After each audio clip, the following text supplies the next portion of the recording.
It's 8:05. We're staying with football. I'm delighted to say Andy Reid is with us. He's officially taken the Forest under-23s gig. Andy, good morning to you. How are you? Morning, how are you? Good? Yeah, good, thanks. You've actually been doing the Forest job and the Ireland job at the same time over the last year or so, is that right? Yeah, well, I came in last January as assistant to help out a mate of mine, Chris Cohen, who was leading the 23s at the time, and I was kind of doing the assistant job and the 18s job with Ireland at the same time. So there was plenty of work on. Although there was no football on, there was still plenty going on, and lots of scouting coordination and plenty still going on. So it's been a busy year for me, considering that there hasn't been all that much football, especially at the international stage. And so then this news this week is that you've taken the under-23s gig at Forest full-time and you won't obviously have time to be involved with Ireland under-18s anymore. Yeah, listen, I think it's a job that with Ireland's under-18s, although it's not competitive at the moment, there's plans for it to go competitive next season. So it's not a job that you would be able to do kind of alongside a head coach role at a club the size of Forest with the 23s. So I made the decision that I had to step away. I really want to focus on this job. It's a great opportunity. It's something that I'm absolutely delighted to be able to do. And the lure of kind of coaching day in, day out is was too much at a club that kind of means so much to me as well. And for me, that's the big thing really. It's being on the grass every single day. It's how I want to develop as a coach. It's what I get the real buzz from, is being out there. And the international football has been great, and I've learned so much and been around so many really good people. But as I said, just to be out there on the pitch every day with the players, setting up teams, working towards games on a daily basis is what I'm all about, and it's what I get my real buzz from. So to be able to do that here is fantastic. Andy, what's your own coaching philosophy in terms of how the game should be played? Where did you pick that up, and is that something that's always evolving for you as a young coach? Yeah, I think it is something that's evolving. I think I'm realistic to understand what way the game is going, and the game is going really, really high tempo, really, really high pressure.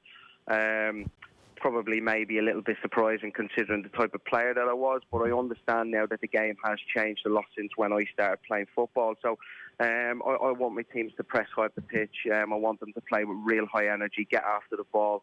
All my teams, I like them to really press. I take kind of a lot of bits from some of the German coaches at the moment, and the way they're setting up the teams and the way they're going after the ball and winning it back. I think if you win the ball back high up the pitch, it gives you a better opportunity to score, and I know that goes without saying. So they would be along the lines of what I'm looking for out of possession. In possession, I want my creative players. I was a creative player myself. I want to see my creative players coming into them little pockets, getting on the ball. I want to see my strikers stretching in behind. I want to see them getting on the end of balls, and I want us to dominate possession. So, listen, I could kind of talk about my philosophy and how I want my teams to play for hours, but that's just a little bit of a snippet of how I see the game, the modern game, being played. At under-23 level, Andy, who's on your team? Is it the players who are trying to get fitness back to play for the senior team? Is it the kids who are 19, 20 who are on the verge of the first team? What is the actual general makeup of an under-23 squad? Well, it can be quite varied. We've got some lads who've just kind of come out of the youth team, so it's like that bridging bit between the under-18s and the first team, and we have to try and give them the experience necessary to be able to make an impact on the manager, or for him to be able to see them where he kind of he takes a little bit of notice. You can also get first team players back who might need a little bit of fitness. Sometimes you even get players who are surplus to requirements at a football club who come back and play. I think it's also important for us that we've got a really good loan program here at Forest, where we've got probably 8 of our 23s out on loan at league clubs over in England, and it's a very important part of our program. 23 football, we try and treat it as professionally, and we do it properly, and we're always at it, and plenty of tackles, plenty of headers, and we like to play good football. But the real kind of crux of understanding what it's like to play men's football we're limited in the experience that we can give to the players. So getting players out on loan is also important, that they go out to the correct club where they're going to play week in, week out, where they're going to get that experience. So when they come back, again, they're even more equipped to make an assault and try and kind of get on the manager's radar. Was it always in your plans, Andy, to take a gig akin to an under-23s gig, where you talk about that philosophy there, now you can actually put that into practice a little bit without managing a first team, and that when hopefully you do step up to a first team gig, eventually you'll have a better idea of what works and what doesn't? Yeah, absolutely. Listen, I'm an ambitious coach, but I'm also realistic as well. I'm a young coach. I'm hungry to learn. I've been doing my badges over the years, and I feel that on the pro license, which was a phenomenal learning experience for me, I have to say, with the people that I've done it with the experience that the coach educators with the FAI put on. It was absolutely fantastic. So I learned so much from that. So to be able to implement some of the bits that you've kind of devised, some of the ideas that you've come up with, it's a really good place for me to be able to do that. I love coming into work every day at Forest. It's fantastic. There's a great atmosphere around the place, and especially in the academy. And so coming in every day and working and being able to come up with them ideas and then be able to implement them and see how the players implement them, and not get away from the main fact is that we're here to develop players, and some of them players will play here in the first team of Forest. Some of them will go off and make careers somewhere else, but we have to try and give them the tools. Me as a coach and as somebody who's trying to develop young players at the moment, I feel like I have to give them as many kind of tools as possible for them to be able to make a career in the game, because I care about them. I was fortunate enough to come up through the youth team here at Forest, and I came through the youth system at Ireland. So to work with these players that are travelling the same pathway as me, I feel a real responsibility to try and give them the best education that they possibly can, because I was fortunate to work with some great coaches when I was younger, and Brian Kerr and Paul Hart here at Forest, who really, really steered me in the right direction, and something that stuck with me throughout my whole career. Have you been chatting to Chris Hughton? Was he a part of this move? Yeah, I've spoken to him. He's been great. I was already here when he came in. I've known Chris because I worked with him at Tottenham and obviously worked with him at Ireland as well. So I've been able to forge a really good relationship with him between the 23s and the first team, and he knows I'm here to help in any way I can, and vice versa. He's always there for, he's a sounding board for me.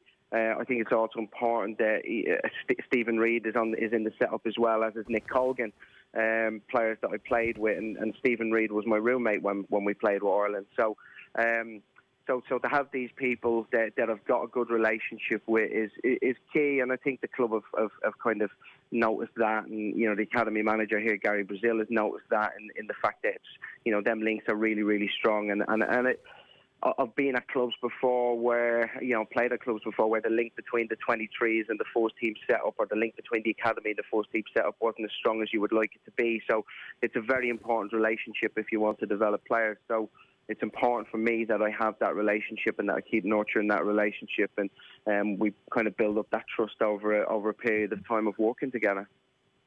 Are you leaving the Ireland Under-18s job hope for Irish football? Yeah, well, absolutely. I mean, listen, I know it's been a tough few years, and I think everybody can see that. What you can see and why you can be hopeful, look at the amount of success that we have had at underage level, the amount of success that Colin O'Brien's had at 17s and that Tom Mowan's had at 19s, and there's been a fantastic degree of success at under 23 level. There's under 21 level. Sorry, there's players coming through. We had a real barren spell of probably 8-9 years where we struggled to get players through. They just didn't seem to be there. There's been a good shake-up. There's good coaches in there. There's good people who know how to develop players. They know how to push them on. And I've learned so much from these people. So I have massive hope. There's so much good stuff going on. And I've been very fortunate that I've been able to kind of be around it. Being around the managers' meetings that we've had, and I see the work that people are doing. I see the scouting restructuring going on. I see these coaches getting better all the time, and really kind of honing the craft and really helping develop the players. So I'm You know, in a lot of ways, I'm very sad to be stepping away from the under-18s role. I would have liked to kind of get my teeth into a little bit more, but because of COVID, there's been very, very little international football at that age, at the age group. So I haven't been able to. But I'm also very fortunate that I've been able to be in and around it, and I'm sad stepping away from it in some respects. But as I mentioned earlier, the lure of coaching every single day was just too strong. And in terms go on. I was just going to say, why weren't the players coming through over the last 8 or 9 years, as you mentioned, and why has that changed now? Well, I'm not really too sure, if I'm being honest with you, because I wasn't really involved in it. You know, I mean, I came in 2.5 years ago to help out Jim Crawford as one of his assistants, and then stepped up to the head coach role. So, in all honesty, I'm not too sure what was going on before that. I'm not too sure it was.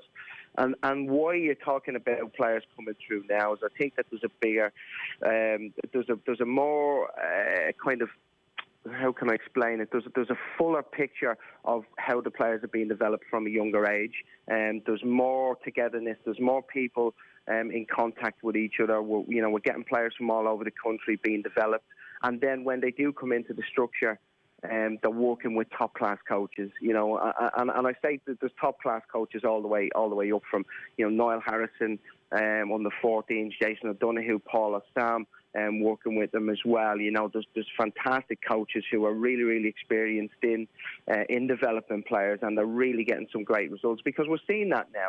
And I know, you know, we're going through a little bit of a kind of transfer period where we're bringing players through, and that's always difficult. And Stephen is tasked with that, and that's why, you know, he needs the time and he needs everybody's support. But you know, if you look at people like Jason Malumbi and Jason Knight and Adam Ida who were coming through, I mean, you give these guys 18 months to 2 years, you know, working with Stephen and then working at the clubs and really developing. You're talking about having a fantastically strong team, a team that will be able to compete in European championships, that will be able to compete to qualify for World Cups. I firmly believe that, because I've seen what's coming through at international level at the underage, and we've proved that we're able to compete with some of these top teams. You know, you just look at the under-19s last year when they went to Armenia and how far they got. So I'm really, really confident that, you know, given a little bit of time to develop these players, giving them a little bit of experience to kind of grow into men and really get to grasp with men's football, that we'll have a team capable of challenging and capable of qualifying for tournaments. All right, Andy, we've got to leave it there. That's a really positive, upbeat assessment of where we are, and it's good to hear, because I'd say a lot of us are a bit concerned about the future of Irish football.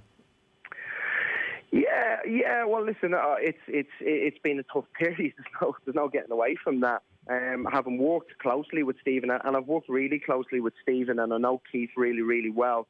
You know, the level of professionalism that he goes about his business with, and the ideas that he has for taking it forward and for really kind of pushing on the football side of it, I've seen them firsthand, and they're fantastic ideas. And you know, when you come into anything, I've just listened to what you were talking about there just before I came on, when you talked about Mikel Arteta and coming in at Arsenal. Now, Mikel Arteta is a fantastic coach, and he's a football man, and he knows, but it takes time to develop his philosophy into a club, to get his ideas across, to get his kind of the ambition that he's got to take these players forward. It takes time to implement that onto the players. So, you know, it's no different with international football. It's probably harder international football because you've got less time. So, I'm really confident that you know, that Stephen will lead the lads through, and in the next couple of years we will see us really pushing and being really competitive in these groups. Andy, great to have you with us. Best of luck in the new gig. Cheers, man. Thanks, guys. Take care. Andy Reid there, the under-23 official Forest manager now. He's obviously been working with them on an interim basis and with the Ireland under-18s at the same time. Very good to hear that. Love to hear from you as well. 0879 180 180 is the number.